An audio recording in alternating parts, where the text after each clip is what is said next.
কেন? কারণ এই বক্সিগঞ্জে দুইজন গেছে, দেওয়ানগঞ্জও গেছে, তাদের দেখতে হবে। থেকে 5ই আগস্ট থেকে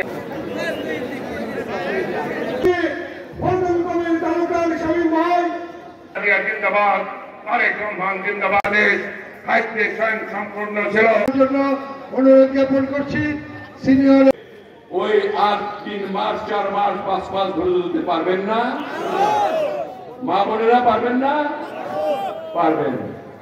এই 3-4 মাস একটু শান্তশিষ্ট ভাবে একে অপরের প্রতি সহানুভূতিশীল হয়ে এবং সহকর্মিতার ভিত্তিতে আপনাদের থাকতে হবে। যদি কারোর সঙ্গে কারো ব্যক্তিগত ঝগড়া থাকে, বিভেদ থাকে, সেগুলিকে মিটিয়ে ফেলতে হবে। আমরা একতাবদ্ধ হয়ে থাকতে চাই।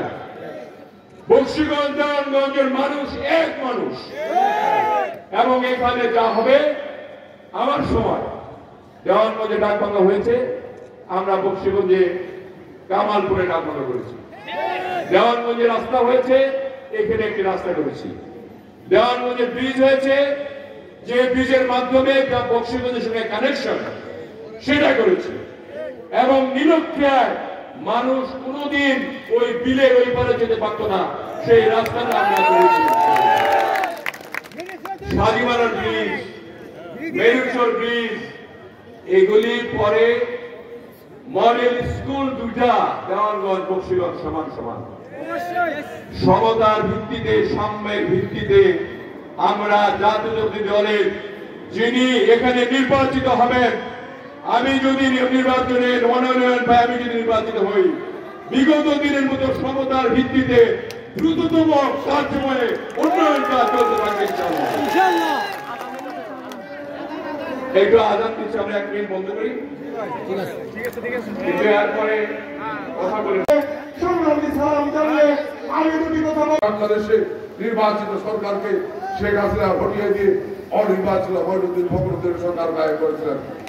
যে সরকারের সাথে আঘাত করে 2008 সালে একটি স্বাধীনতা পরবর্তী সময়ে যারা জীবন দিয়ে দেশ স্বাধীন করেছিল, যারা জীবনে বাজি রেখে যুদ্ধ করে এই বাংলাদেশ উপহার দিয়েছিল, তাদের সম্প্রসাদ প্রতিষ্ঠাত করে শেখ মুজিবুর রহমান জাতীয় সংসদে সকল রাজনৈতিক দলকে নিষিদ্ধ করে একদলীয় শাসন 5 সাল কায়েম করেছিলেন।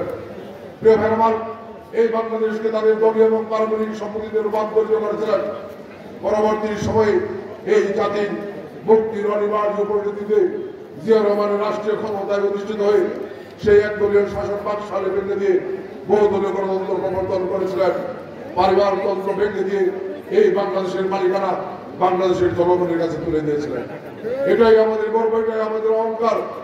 আমরা দেখেছি জিয়া রহমানের নেতৃত্বে যখন দুর্ভিক্ষ পরায়ণ বাংলাদেশ থেকে বাংলাদেশ অর্থনৈতিকভাবে উন্নত সমৃদ্ধ বাংলাদেশের পথ গঠিত হয়েছিল, বাংলাদেশ বিশ্বের দরবারে একটি মর্যাদাশীল জাতিতে পরিণত হচ্ছিল, সেই সময় বাংলাদেশের অগ্রযাত্রাকে ব্যাহত করার গভীর ষড়যন্ত্রের অংশ হিসেবে জিয়া রহমানকে হত্যা করা হয়। এই বাংলাদেশে আবার গণতন্ত্র বিপন্ন হয়ে পড়ে, আবার স্বৈরাচারের সাথে বন্দুকের নল দিয়ে নির্বাচিত সরকার নিয়ে জোর করে ক্ষমতার বস্ত্র দখল করেছিল। দেশের অভিসংবাদিত বেগম খালেদা জিয়া, যিনি গৃহিণী ছিলেন, জিয়া রহমানের মারা যাওয়ার পরে যে চিকিৎসা করবে, চিকিৎসার সুযোগ থেকেও তাকে বঞ্চিত করা হয়েছে। সাথী বন্ধুরা আমার, আমাদের নেতা জনাব তারেক রহমানকে ওই মঈনুদ্দিন ফখরুদ্দিনের সময়ে এই হাসিনার নেতৃত্বে নির্দেশে আমাদের সেই নেতাকে সেই দিন কিভাবে অত্যাচার নির্যাতন করা হয়েছে।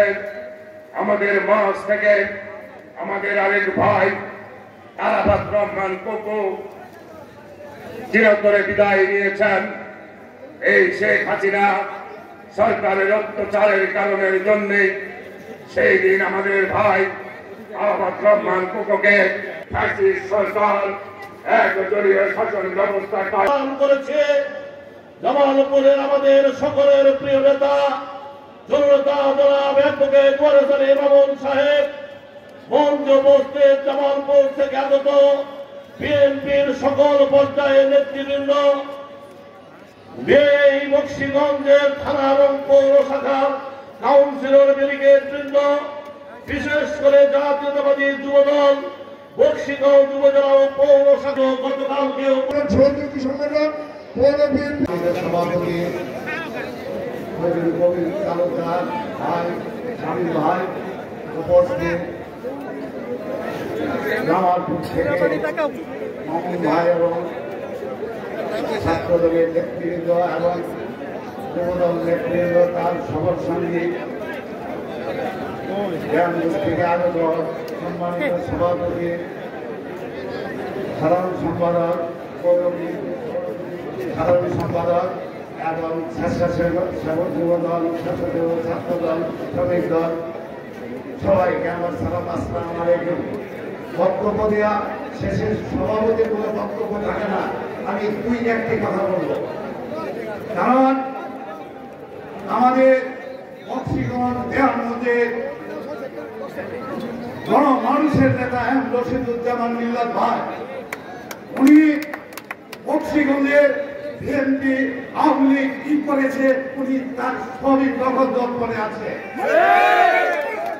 যারা এই 5 বছর বিএনপিকে লালন পালন করেছে, আপনারা বলতে পারবেন যে একটা অন্যায় যদি করে থাকে আমরা ধরে দিব। আওয়ামী লীগ যারা অন্যায় করেছে তাদেরকে আমরা ধরে দিব, তো ঠিক আছে, অন্যায় যারা করেছে তাদেরকে ধরে দিব। এখন আমি মিল্লাত ভাইকে অনুরোধ করব, নিরীহ লোক যাতে নির্যাতিত না হয়। আপনি যদি যাকে অন্যায় মনে করবেন আমাদেরকে বলবেন, আমরা নিজেরাই করে দেব।